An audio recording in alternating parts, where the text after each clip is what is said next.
I don't know who needs to hear this, but we are not supposed to engage or dwell on negative news. All the things that you're seeing, even here on TikTok or on the media, we're not supposed to engage in it. The Bible says faith comes by hearing.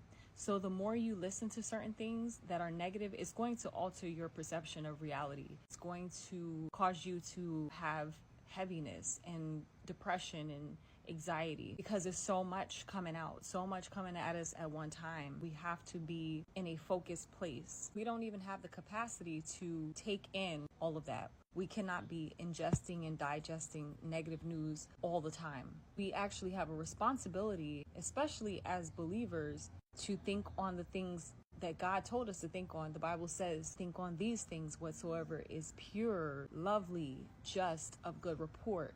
Whatever's praiseworthy, we have to think on these things. It wasn't optional, it's an obligation. If we don't, that's when the mental illness comes in. That's when physical illness comes in, the spiritual illness. You're not going to be able to function the way that you're supposed to if your focus is off. The Bible says to be not ignorant of Satan's devices. So we're supposed to be cognizant of what's going on. We have to be aware. We have to be conscious of what's going on. But we're not supposed to engage and dwell on the negative. We can't do that. We weren't created for that.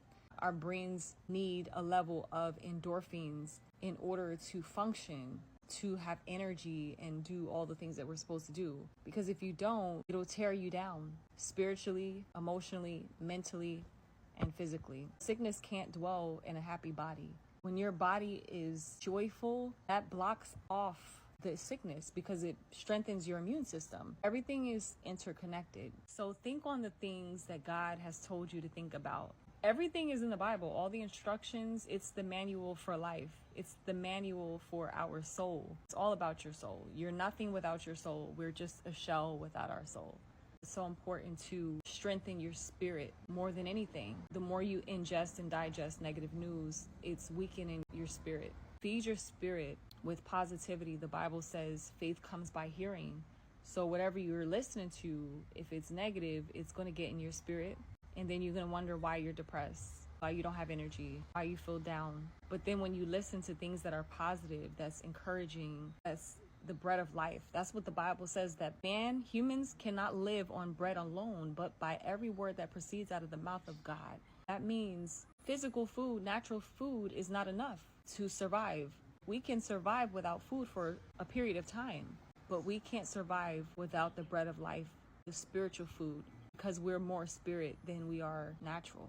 It's so important to feed your spirit with positive things. Even though you're supposed to be aware of what's going on, you don't want to dwell on the things that's going on because God is able to do anything. It literally is not about what it looks like.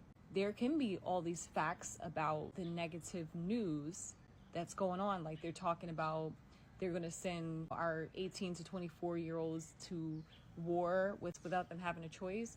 There's talk about the poison in our food and all of these things that's happening. But God, we serve a God that's able to do exceedingly abundantly and above all things. Do you know about these people in the Bible? Do you know about Daniel? He was thrown in the lion's den and he came out without a scratch. Do you know about David slaying Goliath? Talking about a giant that's you're like a grasshopper in their sight. David, the shepherd boy, the one that they overlooked, he was the one that tore that giant down by the power of God. Do you know about the God that split the Red Sea? That was a miracle. These are miracles. Do you know about the 3 Hebrew boys that was in the fiery furnace and came out? There was a 4th being in that furnace with them.